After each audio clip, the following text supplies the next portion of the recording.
Many people with ADHD don't just have trouble with attention and function, they also have trouble with mood. Twice as likely to have a co-occurring mental health disorder, such as anxiety, depression, suicidal ideation, substance use. All of these conditions are symptoms of brain malfunction. By improving the way you nourish and energize and protect the brain with your diet, you have the potential to improve the brain's operating system. Dr. Georgia Ede is a Harvard-trained psychiatrist who specializes in ADHD, nutrition, and mental health. She uses her expertise to simplify the simple steps we can take to optimize our ADHD brains.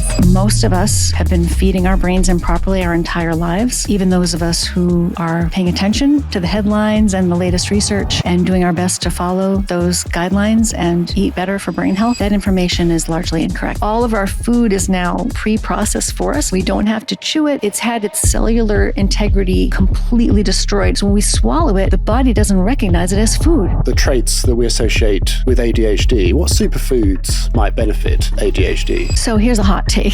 There's no such thing as a brain superfood. Quick one before I get distracted. I just wanted to say a very brief thank you to all of my listeners. Thank you for tuning in and thank you for subscribing and following the podcast. It really, really helps. At ADHD Chatter, my mission is to ask the world-leading experts the hard questions to give you access to the most pioneering advice the world has to offer, and with an aim to help you feel seen. Following and subscribing helps me on my mission to book these incredibly insightful guests and to give you these incredibly insightful interviews. Remember, you're not broken, just different, and you have always been enough. Georgia, thank you so much for joining us. Alex, thank you very much for inviting me. ADHD traits can be improved by making small tweaks, changes to your diet. Is a fascinating topic of conversation, and I'm super keen to jump into that.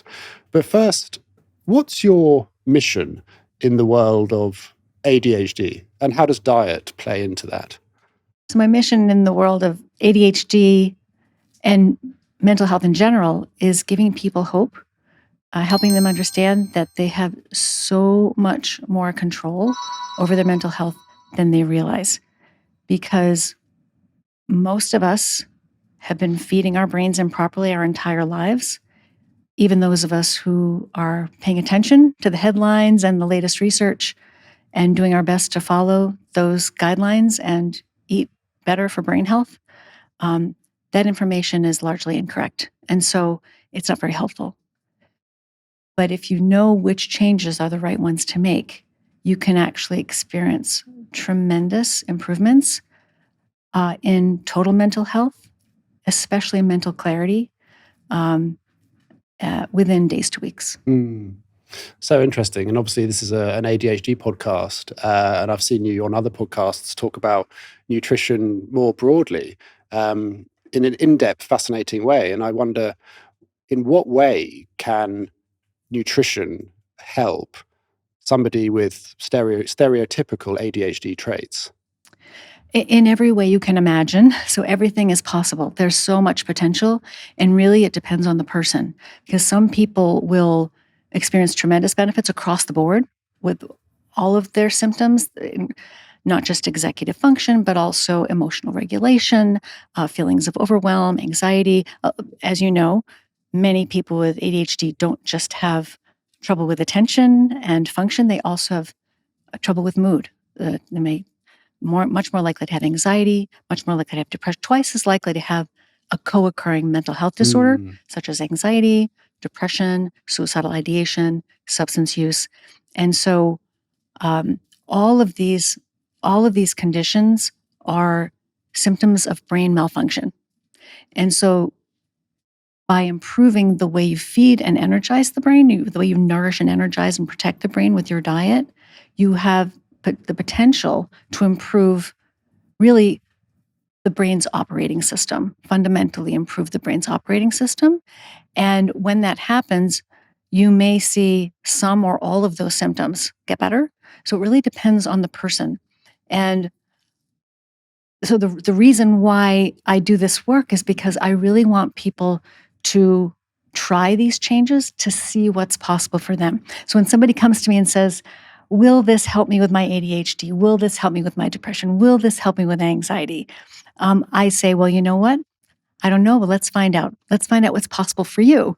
And the only way to find out is to try. It's fascinating. If we could sort of go through some of the traits you mentioned there, we'll start with, say, anxiety. What might be some little changes someone could make to really target that trait? Yeah. So one of the things that's driving anxiety is stress hormones. And so yes, of course, stress in your life can cause anxiety. We all know that. But anxiety can also be triggered from within based on the foods you're eating.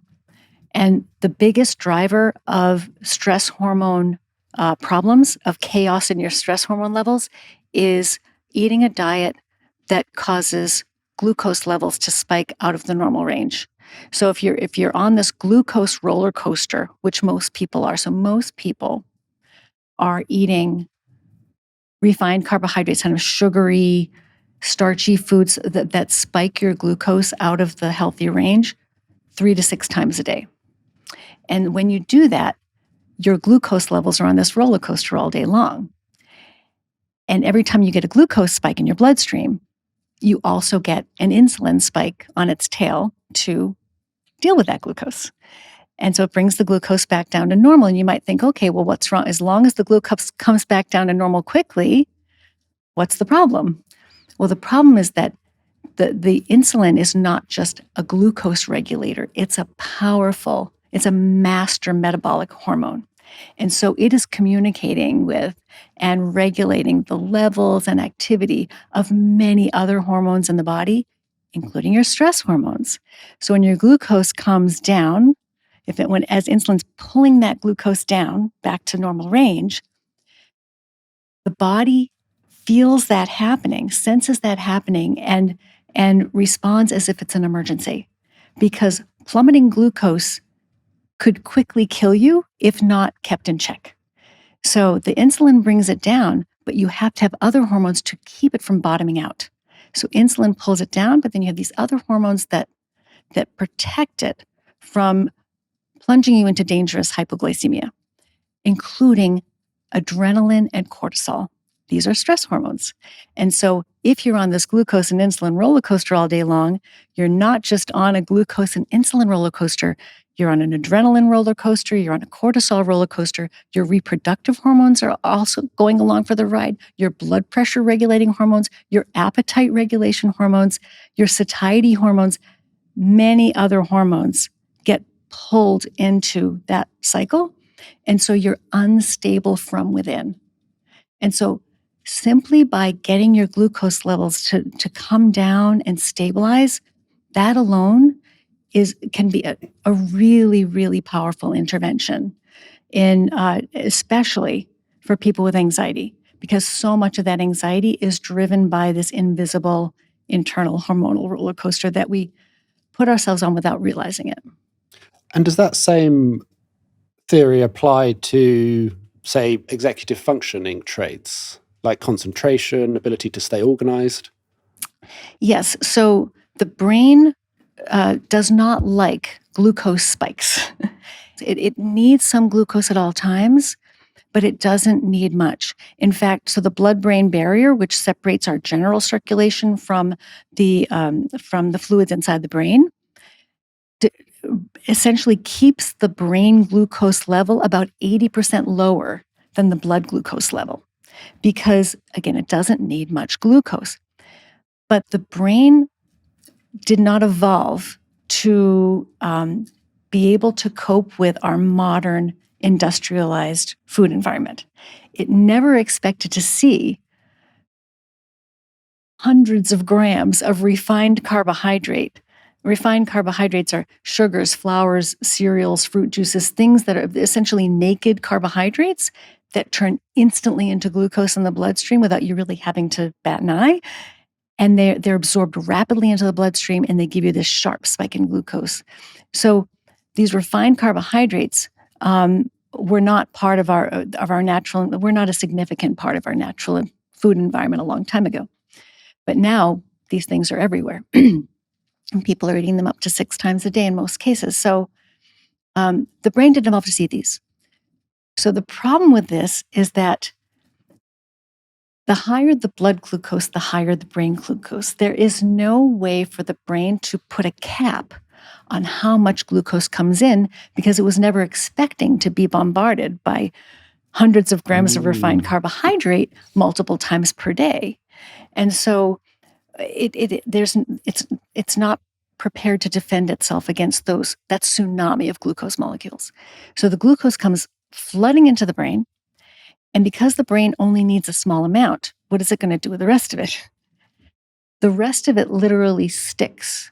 It sticks to all the important components of the brain: DNA molecules, proteins, lipids, membranes, all the important structures of the brain, and caramelizes them, essentially, kind of turns them into these sticky, disfigured, dysfunctional molecules or heaps called advanced glycation end products.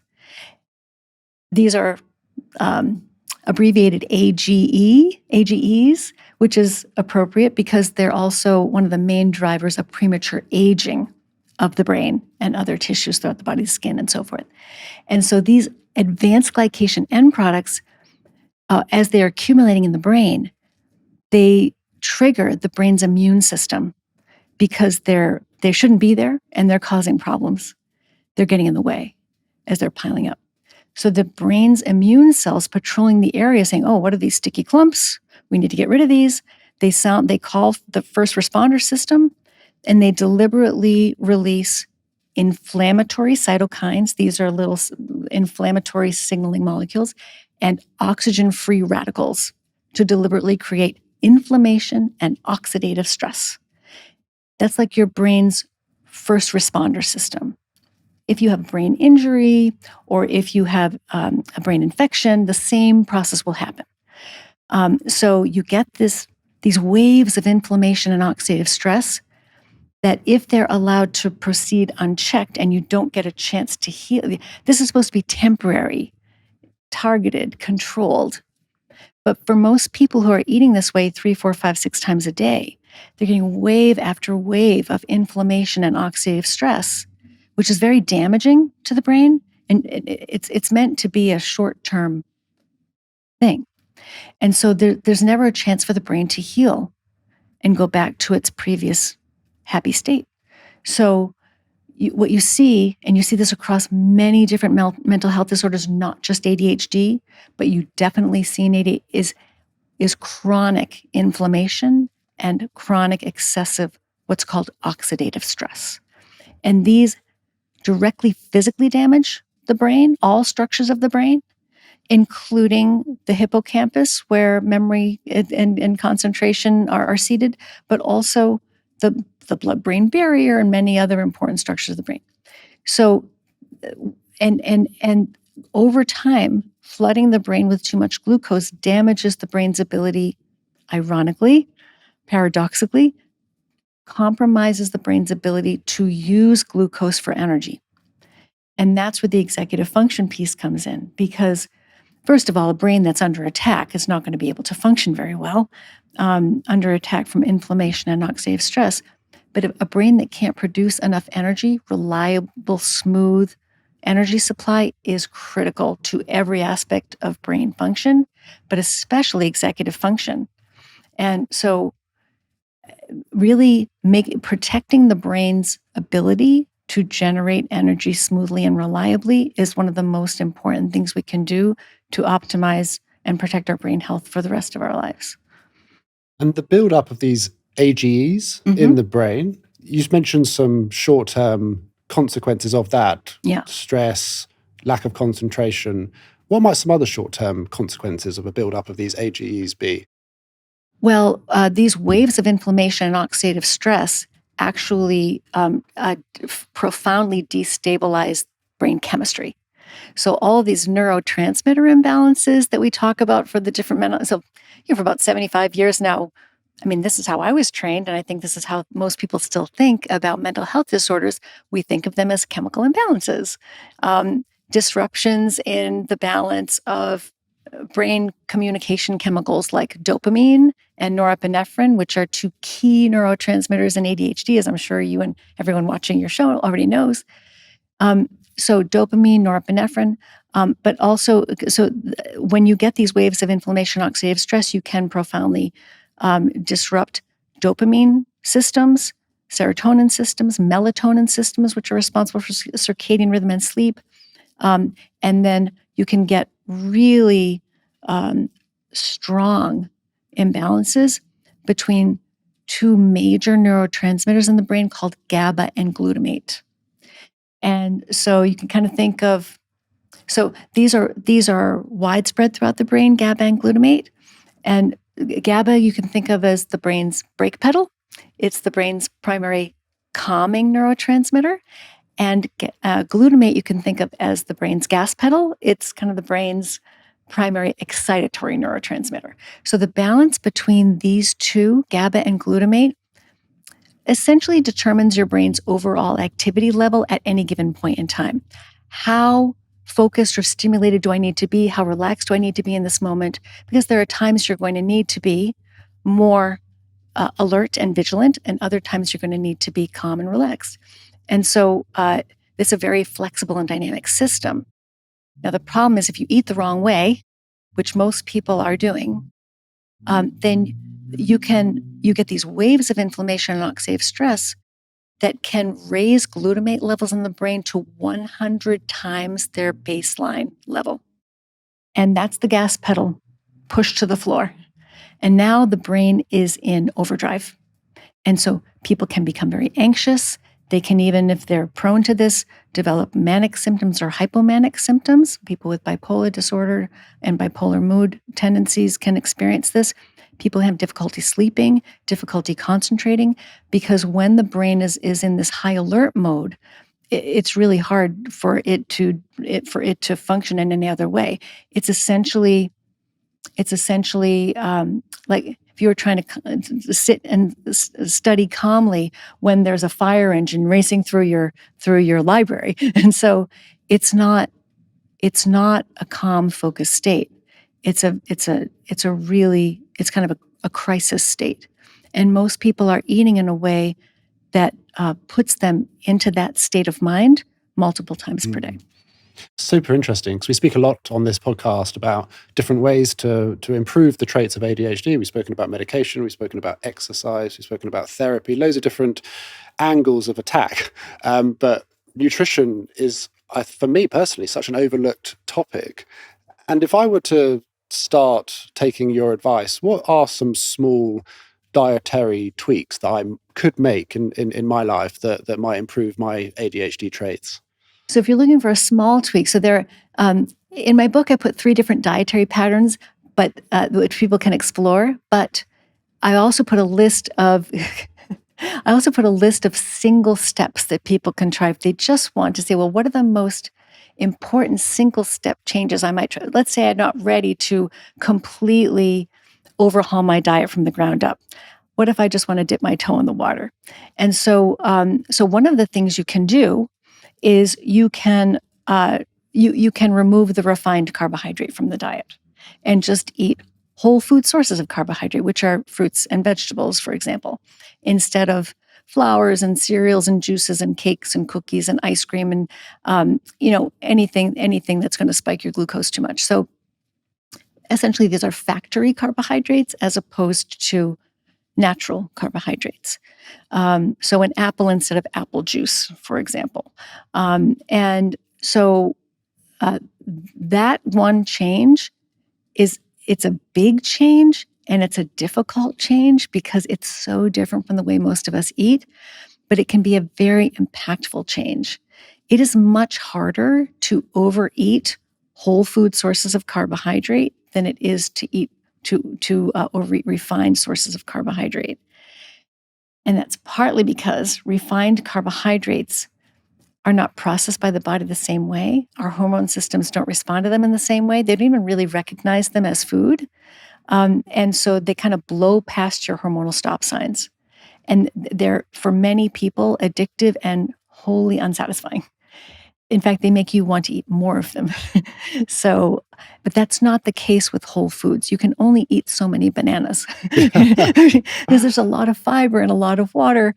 So the body understands when a piece of fruit or a starchy vegetable is coming through, it kind of knows what to do with that. And it will stimulate your satiety hormones much more easily than a glass of fruit juice or a bowl of Cheerios or a bag of potato chips. These are things that that don't respect our kind of ancient hormonal stop signs. How important is consistency in this conversation? Because I think I struggle with consistency towards things that don't excite me. And I mean by things that don't give me like an immediate return or an immediate effect or result. And I guess if you start changing your diet, is the effect going to be instantly recognizable? And if it's not, is it how important is consistency in a diet change for you to really notice the benefits?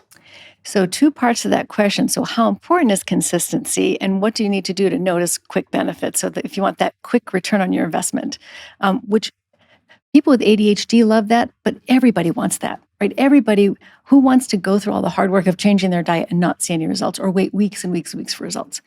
And so how important is consistency?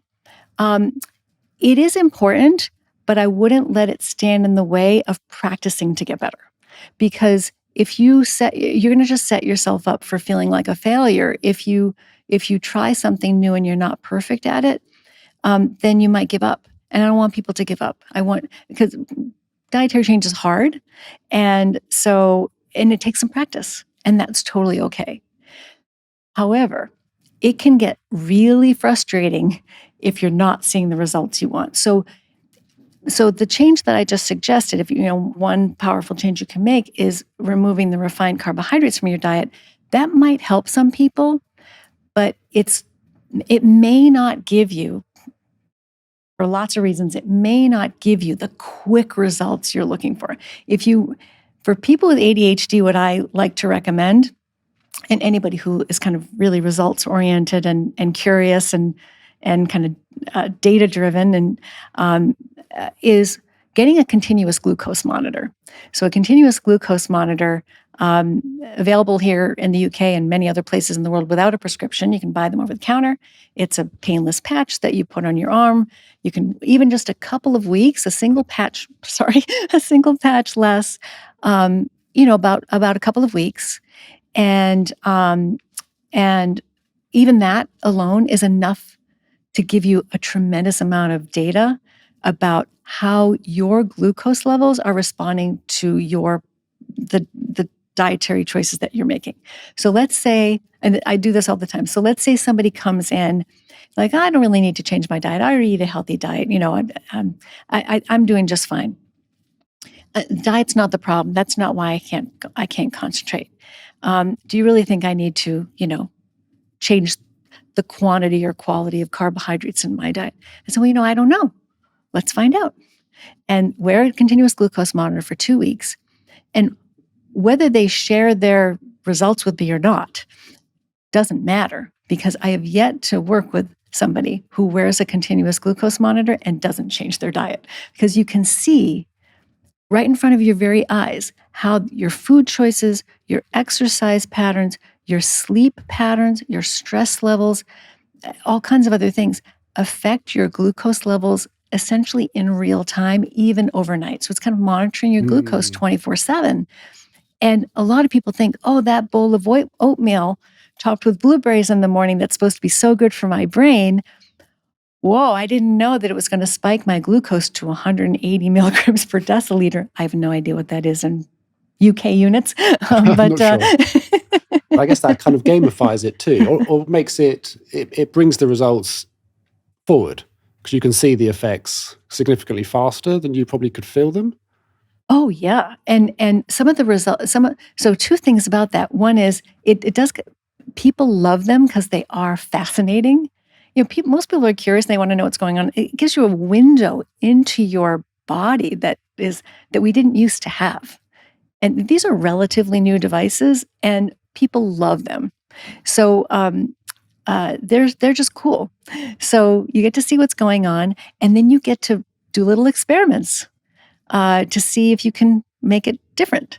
And it's very empowering and really fun. So there's that piece. And the other thing is that I think it's really interesting for people to experiment with to understand how much control they have over how they feel. Because you were saying, well, what about how quickly can you see the results? Well, the interesting thing about the way this glucose roller coaster works is you may not feel the effects of a glucose spike while it's happening. You might not feel it until hours later, because a lot of what's really noticeable about that is the crash that happens 4 to 5 hours later. And that's when there's this great experiment that I put in the book, where they gave healthy teenage boys, they divided them into 2 groups, and so, half of them got a sugar-sweetened cola, and the other half got a cola that didn't have any sugar in it. Because actually they used glucose. They didn't even use regular sugar, just glucose. And so glucose-sweetened cola and an unsweetened cola. And these were healthy teenage boys. And 4 to 5 hours after drinking the glucose-sweetened cola, their adrenaline levels spiked to 4 to 5 times their baseline, whereas they stayed flat in the other group. And so, a lot of parents who don't think sugar matters in their kids' diets because they don't see an immediate problem, they might not connect, what the child ate or drank 4 or 5 hours earlier to how they're behaving then. Because these kids in this study, some of them were having real physical symptoms that, panicking, sweating, and feeling irritable, shaky, right?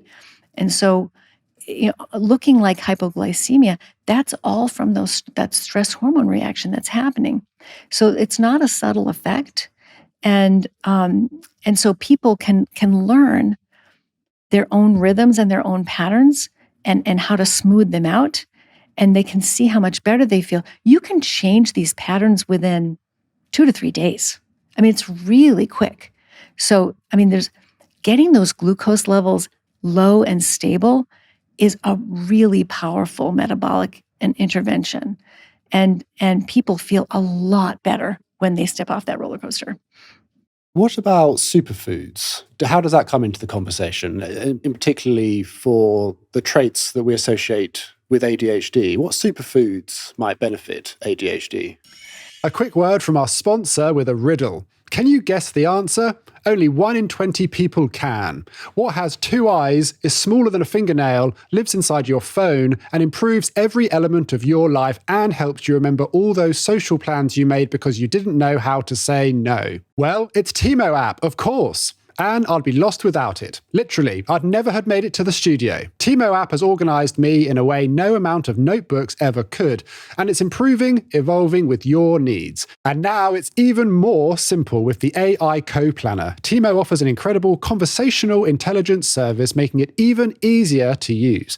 A simple voice prompt when you have to plan something or a task pops into your mind, and the new AI planning assistant hears it and smoothly transcribes it into an easily digestible list of instructions to guide you through. Give it a go and use the link in my bio for 30% off. Just a note though, this code is only applicable on the web browser, not the smartphone. Back to the episode. What superfoods might benefit ADHD? So here's a hot take. There's no such thing as a brain superfood. Full stop. The terms, there's a whole chapter about this in my book, about the antioxidant, the superfoods and the antioxidant myth. And this is a very, very important thing for people to take away. Because we are told all the time that there are certain foods that to fight the inflammation and oxidative stress that is causing our bodies and brains so much grief, we're always told you have to fight inflammation with these certain foods. You have to fight oxidative stress with these antioxidant-rich foods, these colorful, usually plant superfoods. But that's not the way it works. There's no evidence that strategy works. And there is no food you can add to your diet that is going to help you fight inflammation and oxidative stress. It's a wonderful it's a very appealing concept because adding things to the diet is very easy. And you can do it quickly and easily. It feels empowering. It feels positive. I'm going to do this thing for myself. But really the real power in fighting inflammation and oxidative stress is in subtraction. It's in subtracting the foods that are causing the inflammation and oxidative stress in the first place. That's where you have real power. And so, because as we were talking about before, the refined carbohydrates, for example, these are powerful promoters of inflammation and oxidative stress. Alcohol is a powerful promoter of oxidative stress. Smoking is a powerful promoter of oxidative stress. So these are just a few examples of lifestyle changes that people can make, really important lifestyle changes people can make that can dramatically reduce the amount of inflammation and oxidative stress affecting all of their cells, not just in the brain. And so and this is extremely important because it's not just about ADHD, it's about all mental health conditions and all physical health conditions. These are really the main drivers of deterioration of the body and mind.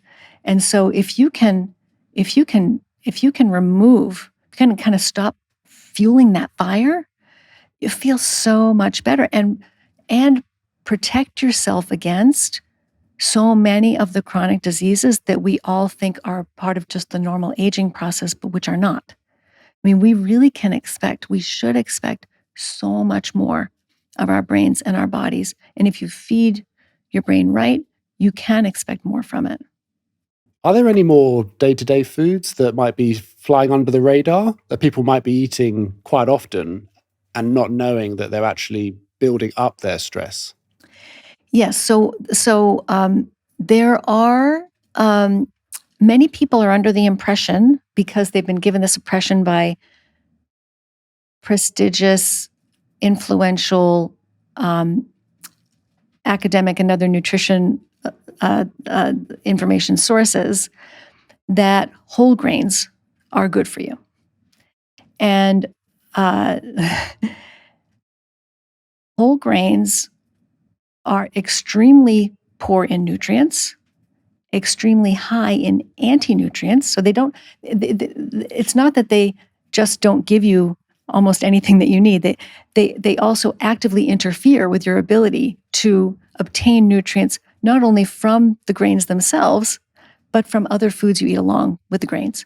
So, and legumes are a close second. We are told that we should be basing our diets on these foods, whole grains and legumes, things like beans and peas and lentils, which are very low in nutrients, very high in anti-nutrients, really rich in natural plant defensive toxins, which can be really irritating to the gut lining and many other systems in the body. And they're mostly starch, and therefore, for the majority of us who now have something called insulin resistance, which is a very common metabolic disorder, which can lead to glucose levels running too high between meals, or something called prediabetes, and then eventually even type 2 diabetes in many cases. These metabolic problems that are rooted in insulin resistance is caused by high insulin levels. And if you're eating a diet that's too high in carbohydrate for your personal metabolism, which most of us are now doing, your insulin levels will run too high too often, and you will develop insulin resistance. Grains and legumes are mostly starch and for very little nutritional value. And so these are the whole foods that I recommend everybody avoids if they have that luxury. There are some people who should not avoid these foods. People who can't afford other foods should not avoid these foods.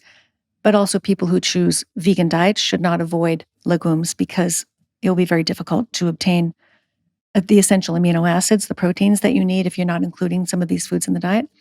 But for everyone else, avoiding these foods that we are told to base our diets on is, I think, a very, very important principle. What about fad diets? Because I feel like people with ADHD can be quite impulsive. We can get very excited about things in the short term. And I feel like that can make us quite vulnerable to marketing towards fad diets that claim to be for improving focus, mood, executive function. If I'm scrolling Instagram, like, I will often see an advert for a new fad diet, but I always wonder, and I'm curious to ask you, like, are there any common fad diets that claim to boost brain health, but actually might be harmful? Well, yes and no. So most of the fad diets that you'll see come across your feed, will have some real benefits to them, because just about any change you make to the standard Western diet is going to be an improvement. So, and so there are benefits to whole foods plant-based diets. There are benefits to the Mediterranean diet. There are benefits to lower fat diets. There are benefits to low carbohydrate diets. There are benefits to something called the DASH diet, which is kind of a low sodium, low fat diet. All of these special diets have benefits over the typical junky diet that most of us are eating.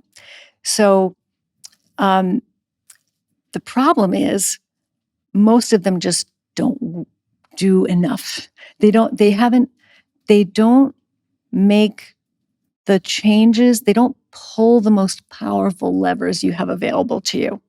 And this is, and so this is where really the metabolic piece comes into play. So all of those diets that we just kind of talked about, these diets, the way they're constructed in research trials is they're almost always much healthier diets, whether they're lower in fat or higher in fat or lower in cholesterol or plant-based, whatever they might be.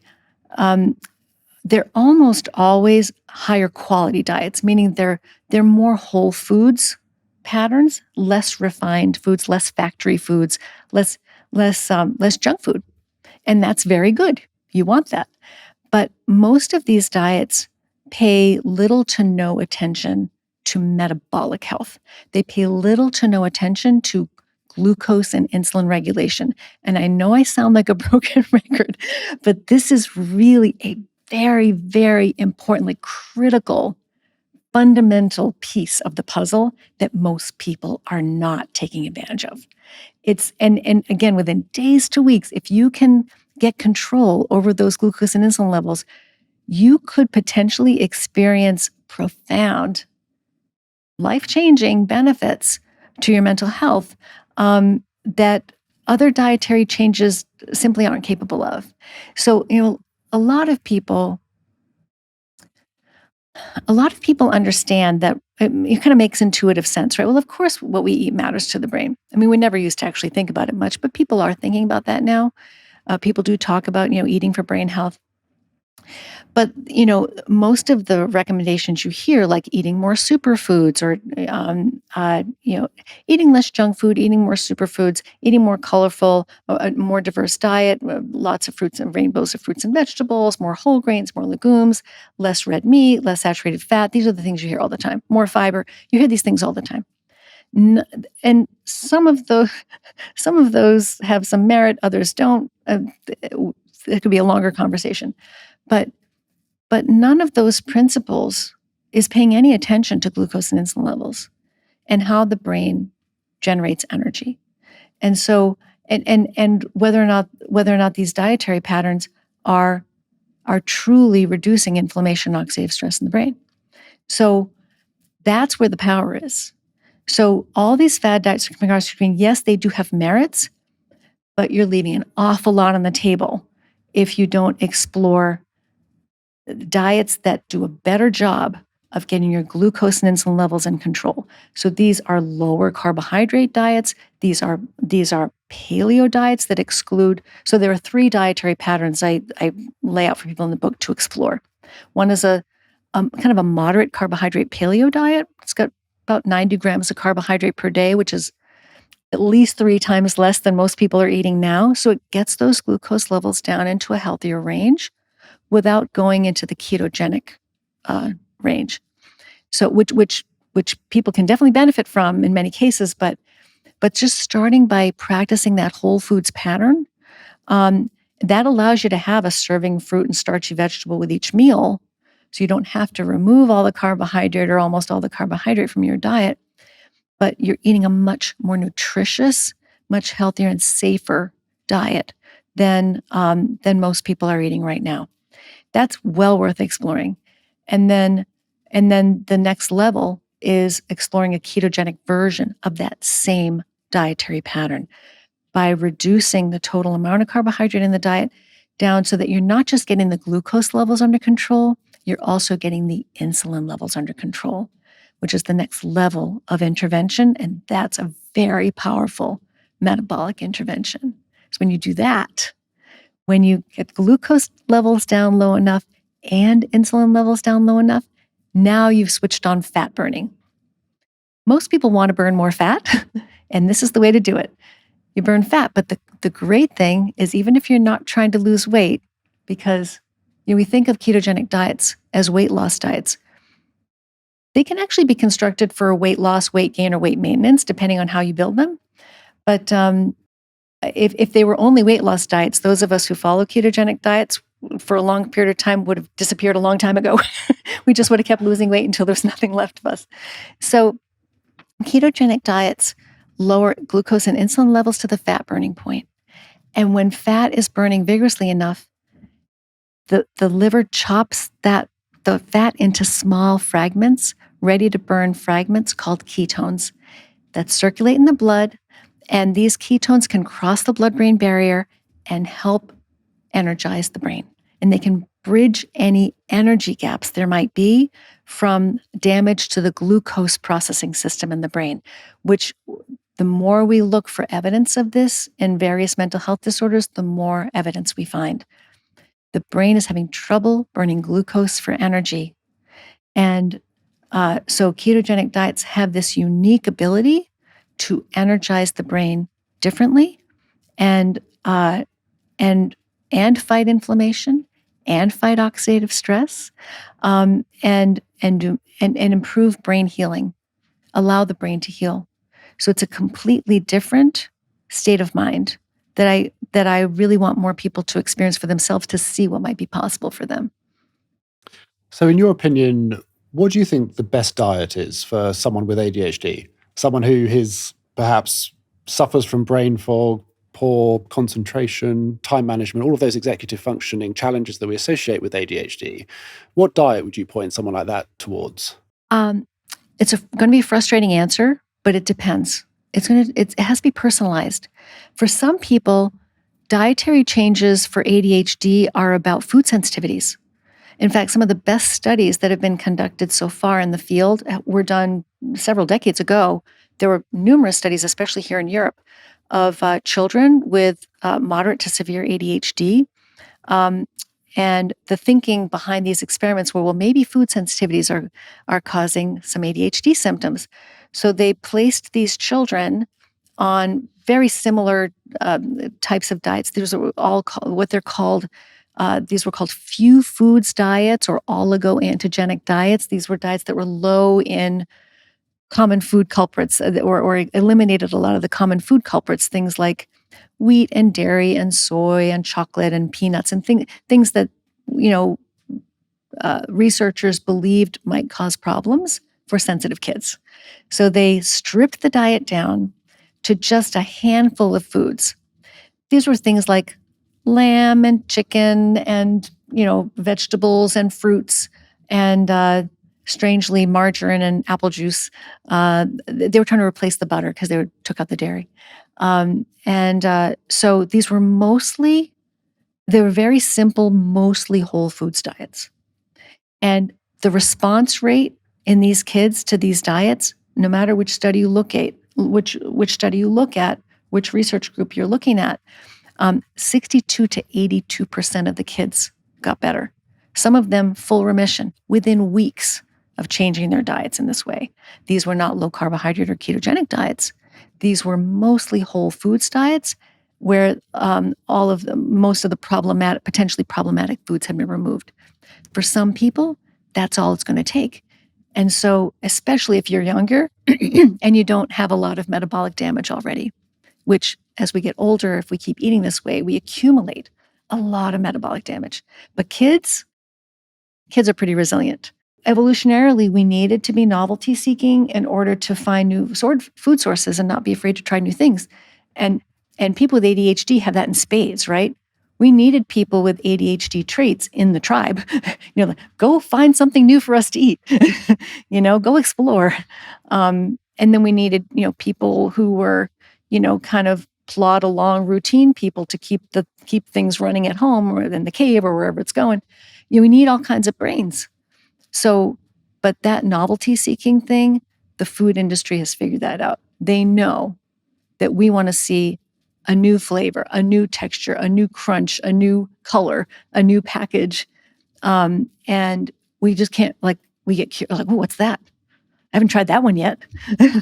And then the ingredients blow past our hormonal stop signs, and we can't stop eating this stuff. They don't satisfy us. So we keep buying them. But they don't have any nutrients in them. They just have the intense flavor and the novelty and the refined carbohydrates that jack up our glucose, that light up our dopamine reward system and say, more of that. With the ADHD community, a community that might have lower impulse control and have a propensity to maybe gravitate towards these pleasurable foods, is there a provable link between ADHD and diabetes? Yes. So in adults with ADHD are twice as likely, more than twice as likely, to have type 2 diabetes, severe metabolic dysfunction, essentially end-stage insulin resistance to the point that your cells, your insulin level, no matter how high your insulin level goes, it can no longer keep your glucose levels in control. What about supplements? Because again, going to that impulsivity piece, I feel like people with ADHD are vulnerable to going on that latest health kick. I have a cupboard in my fridge. My partner laughs at me. It's full of supplements that I've bought impulsively, thinking that I'm going to be the healthiest person, but then I've got bored and abandoned them. Quite a common. But are there any specific supplements that you would say avoid? They're a scam. Most supplements are not worth the money.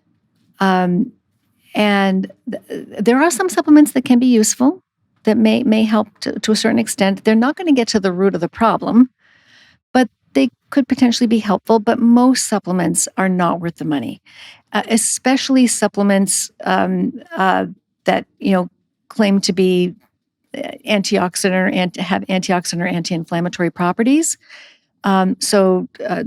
Especially what I call plantioxidants, antioxidants that are extracted from plant foods. And these molecules do fight oxidative stress in plants. So they work very well in plants. They don't work very well in the human body. It's extremely difficult for us to absorb these molecules because they're not essential. Our body doesn't need them. So the body wisely doesn't waste any energy trying to absorb them. So these molecules often have to be altered in order to bypass those safeguards and be absorbed to a small extent into the bloodstream. But then even once they are absorbed, most of that molecule is rapidly detoxified and eliminated from the body as fast as humanly possible, because we don't need them. We have our own built-in antioxidant defense system that works beautifully if we don't overwhelm it.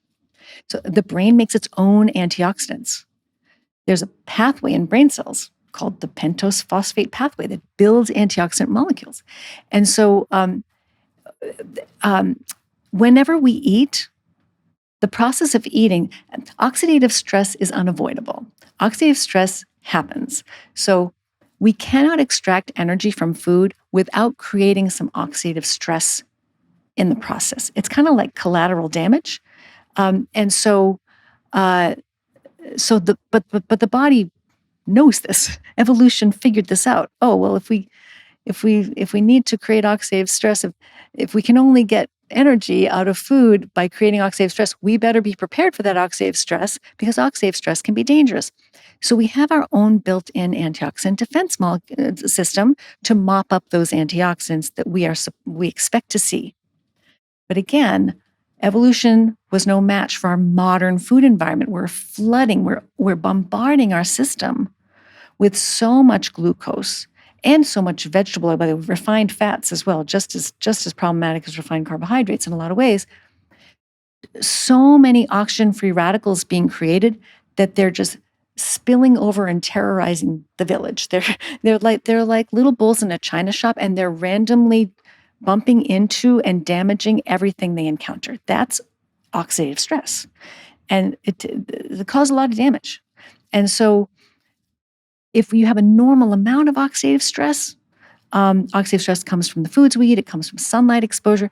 There are natural sources of oxidative stress that we have to be able to protect ourselves against. But if you overwhelm those systems with more oxygen-free radicals than we can handle, then you've got excessive oxidative stress. And there's no plant antioxidant in the world that is going to be any match for that tsunami of oxygen-free radicals. You have to stop the problem at the source. And so there are a few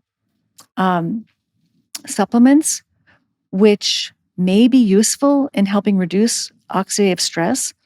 One is N-acetylcysteine, and the other that comes to mind is alpha lipoic acid. And the reason why I mention those is because those can cross the blood-brain barrier. It's very, very important that whatever supplement you take be able to cross the blood-brain barrier if you're trying to use it to support better brain health. But by and large, sprinkling superfoods and supplements on top of a fundamentally unhealthy diet is not the way to better brain health. You really do have to fundamentally restructure your diet from the ground up in ways that make biological sense in order to get the benefits that we're talking about. And there are tremendous benefits to be had for many people by following these food rules that most people are unaware of. So it's supplements. If you have a serious nutrient deficiency like B12 deficiency, if you choose not to or can't access animal foods, nutritious animal foods, which is where B12 comes from, you're going to need to take a B12 supplement. That's one example of a supplement that can be very, very useful in especially people who are following plant-based diets, which is a growing number of people. And so certain nutrient supplements, depending on your dietary preferences and also depending on your health, because some people, especially as we get older, may not absorb all nutrients as well as we used to. And so if there's gut damage, gut inflammation, or aging, certain medications, certain health conditions can make supplements really important, essential nutrient supplements. But I'm very much a food-first psychiatrist, and we are evolved to extract our nutrients from food, not from concentrated extracts and supplements. When you take a supplement, it is isolated. It's not in its natural matrix with the other things the body expects to see it with, and it can throw systems out of balance. You can have too much of a good thing. So it's really important to choose supplements wisely and only when necessary, and to try them one at a time and really assess how it makes you feel. I have people who have come to me taking 2 to 3 pages of supplements. And this is not at all uncommon anymore. And a lot of people think, well, the more the merrier. It's kind of like an insurance policy. Like, why not shore everything up? But the problem is these are very real chemicals with very real effects on the human body, and some of them aren't always positive.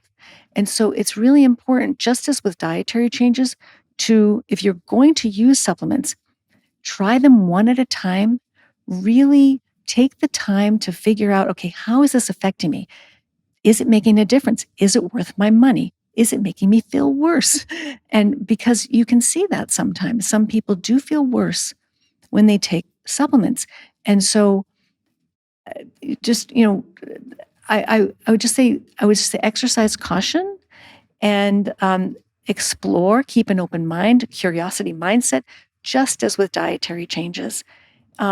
all of this is personalized. The supplement that helps you might not help me, or might make you feel worse. And so I think that's a really important thing to understand about supplements, is that they can have benefits in some cases, but mostly they are a way for supplement manufacturers to make money. What about creatine? Because there's a lot of content on social media at the moment showcasing the benefits that link creatine to improved ADHD traits, mental clarity. Are there any actual credible studies that show creatine improves mental clarity? So I've started looking into this because it has been such a hot topic. I haven't finished researching it, so I don't want to. I don't have enough information to give you the kind of answer I'd like to give you about that specific question. But what I can tell you is, yes, it does look like there's some signal there. It does look like creatine can be useful. But what I was curious to know, this is what I always want to know, okay, well, what problem is this supplement trying to solve? What's the root cause of the problem that this supplement is trying to solve? This supplement helps cells regenerate ATP. ATP is the currency of energy in the body. So when we are extracting energy from food, we store it in little packets called ATP, these ready-to-use, instant-use packets of energy. We can break them open quickly. Tons and tons of them are being used constantly by every cell in the body. So they're ready-to-use packets of energy. The reason why creatine may be helpful for people with ADHD is that people with ADHD may be experiencing brain energy deficits. ATP is energy. If you don't have enough ATP, you don't have enough energy, the brain will start to run low on power. And that is the problem that we see across a wide variety of mental health conditions. We see this issue called, the fancy word for it is cerebral glucose hypometabolism, which is just a fancy way of saying sluggish brain glucose processing. We are having trouble turning glucose into energy, into ATP. What's the solution? The root cause solution? Okay, we need an alternative fuel source, a supplemental fuel source that the brain can easily turn into ATP. No supplementation required. And that is ketones. We can generate our own ketones, our own internal ketone supplement, if you will, energy supplement. So again, you get the glucose and insulin levels down enough, get into ketosis, the body starts to turn some of that fat into ketones. Ketones cross the blood-brain barrier, bridge any brain energy gaps. Bring those cells that may have been struggling, sputtering along with not quite enough energy, not quite enough ATP. Even though you're giving them plenty of glucose, they're really not equipped anymore to utilize it to full capacity. You supplement those cells with ketones, and even people with very severe metabolic damage, even people with type 2 diabetes, which is end-stage insulin resistance, even people with Alzheimer's disease, which is now called type 3 diabetes because insulin resistance is a key causal factor in most cases of Alzheimer's disease. The ketones will cross the blood-brain barrier easily, and cells can use them for energy. Even if the brain has lost a lot of its ability to use glucose for energy, it will not have lost its ability to use ketones for energy. So this is the internal supplement that can replenish your brain's ATP supply. No creatine required. Truly fascinating, Georgia. Thank you so much. And speaking of the keto diet, again, I think that probably is a nice transition into what is slowly turning into my favorite part of the show, which is your ADHD item reveal, which has been patiently waiting underneath that cloth. I'm on the edge of my seat. I know. Every week I ask my guest to bring in an item that represents ADHD, and I'm going to reveal yours now. So that's a little bit, might need to explain what that is. I'll pass it to you, Georgia. Please. This is a Keto Mojo ketone meter. So explain what that does. What we have here, ladies and gentlemen, Yeah. so this is the actual ketone meter, which will display your blood ketone level here. On the top, it has a little insert for this ketone strip to measure ketones and get yourself into ketosis, figure out how to eat and how to live, what lifestyle changes you need to make to get into ketosis and generate good, consistent ketone levels. Can take a few weeks to maybe even 2 to 3 months to really get the hang of it. But once you have figured out how to do that, then you don't need to test as often. You might just spot check. But in the beginning, it's very, very useful to be able to measure. And so I use this in my clinical work all the time. This is my ketone meter, so I I use it every day. I measure my ketones every day. And it's a really wonderful way to do a metabolic reality check for myself every morning, see where I'm at. And it helps me understand how to plan the rest of my day. So my ketones are lower than I want them to be. Then I understand, okay, I need to eat more carefully today, eat less, exercise more. And then if my ketones are where I want them to be, then I know it's going to be a good day. My productivity is going to be better. My energy is going to be better. My mood's going to be better. My appetite's going to be under much better control. And so this is really the most powerful tool I have available to me for my own personal mental and physical health, and for that of my patients as well. So this doesn't represent ADHD, like your amazing disco ball, which I'm very jealous of. This represents hope for ADHD. And the research that I'm getting involved in is at Oxford University and other places as well. Potentially, we're applying for some grants. We're going to be exploring the effect of ketogenic diets in adults with ADHD. The Oxford study in particular is studying the effect of ketogenic diet in adults with ADHD and depression who have both ADHD and depression.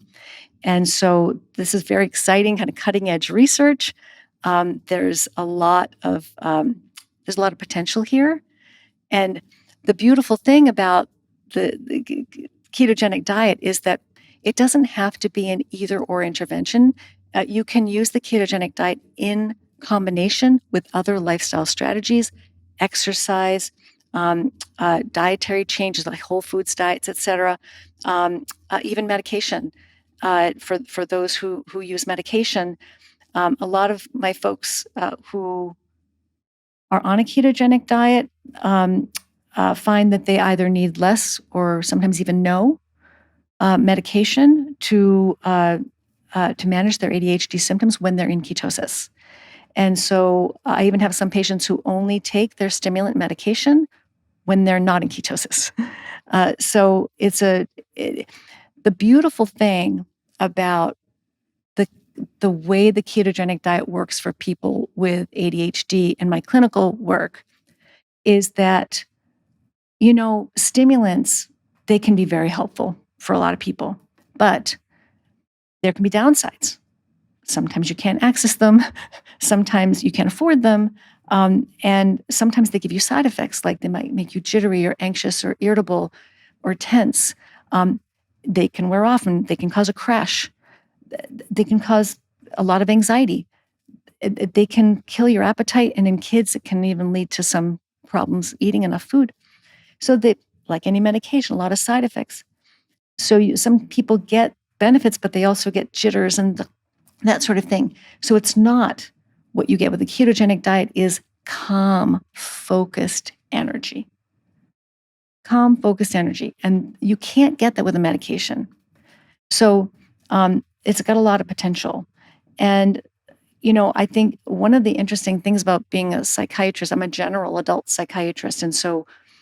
And I've been practicing for more than 25 years. And I've practiced in ADHD specialty clinics. I've practiced in college mental health for many years. College mental health was my specialty. I saw lots and lots of students come through who either really did have ADHD or claimed they did and were looking for medication.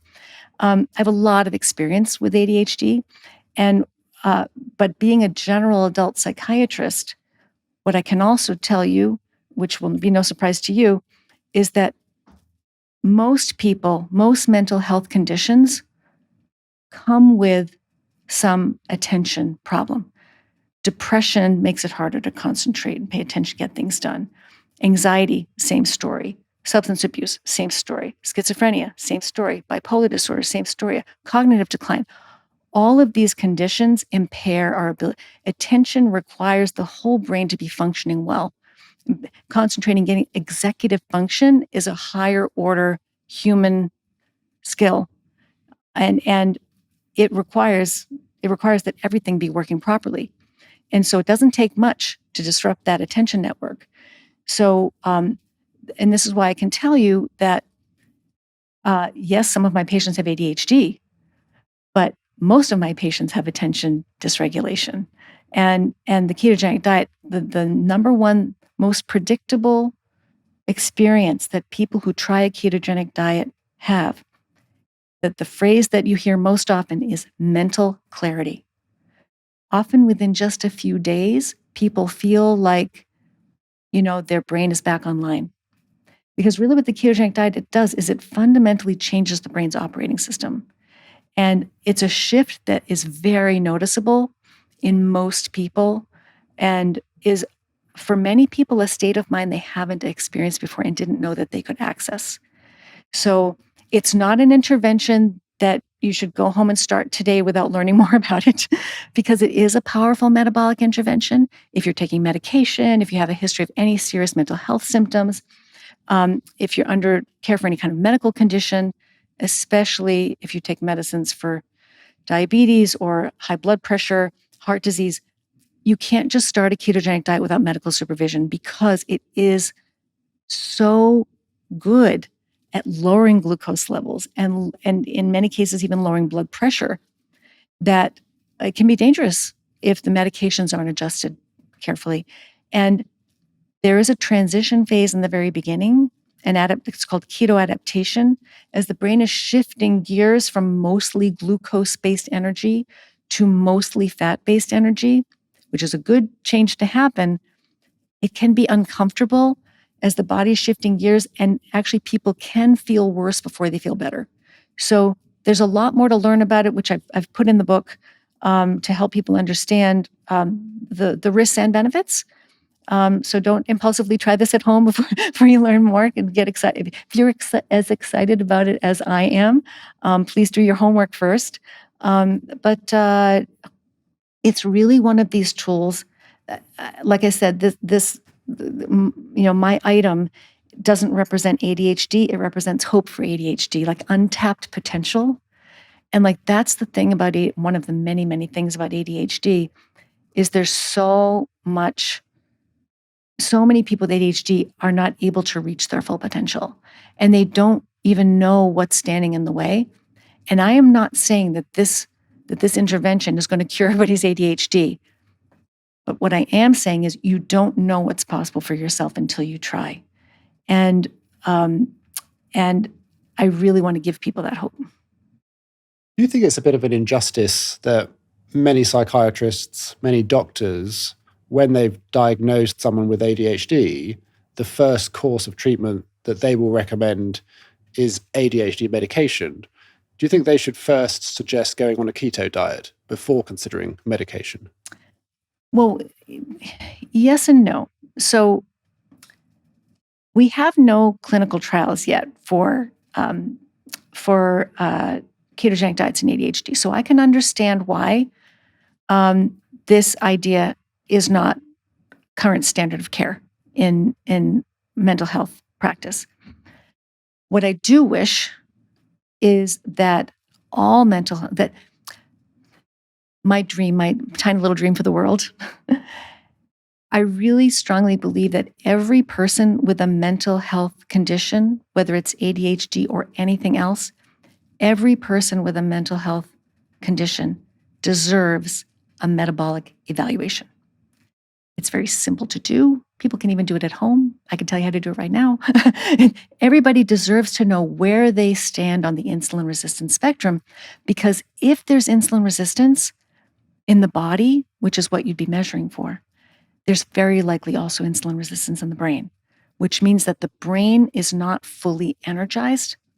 And therefore, there's tremendous potential in these simple dietary changes to unlock that capacity. So I do wish that every mental health provider had a basic understanding of the powerful relationship between brain metabolism and mental health.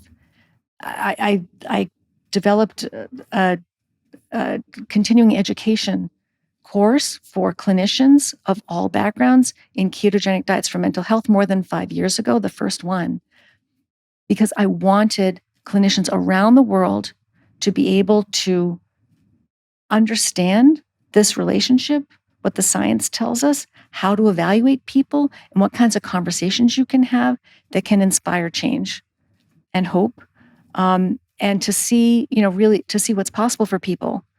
So it's very simple, and mental health care providers we're trained to talk about feelings, not data, but there are a few key pieces of really easily accessible data that can give you a wealth of information about what's going on inside your own cells. And you can change those numbers. You can change those numbers within days to weeks. You can bring your glucose and insulin levels down within days to weeks, and really, again, sort of fundamentally change your brain's operating system. So, this is why I believe so strongly in this exciting field of metabolic psychiatry, and why I speak about it and write about it and talk about it, and why I'm so glad you invited me on, because I think people with ADHD may not have heard of this intervention because we don't have the studies yet. But you don't need to wait for the studies. You really don't need to wait for the studies to be able to access the benefits. This is a very low risk, very high potential benefit intervention. We have more than 100 years of experience with ketogenic diets and brain health. These are safe, low risk, very high potential benefit interventions that can help people within days to weeks. Fascinating, Georgia. And we'll have to have you back too after the Oxford study results have come in as well. I would love to come back and talk about that. I want to move on, finally, to the ADHD agony aunt section, which is this washing machine over my right shoulder. When familiar viewers and listeners of the show will know that it's the washing machine of woes, because my item is a washing machine, because it represents memory loss. Because I always leave my clothes in the machine after the cycle's finished. And I do ask all my guests, do you leave your clothes in the machine after the cycle's finished? I am fortunate enough and embarrassed to say that I don't do my own laundry. My partner does my laundry. And the reason for that is I have some degree of ADHD myself. Right. It runs in my family. And I had a devil of a time doing my laundry and keeping my clothes clean.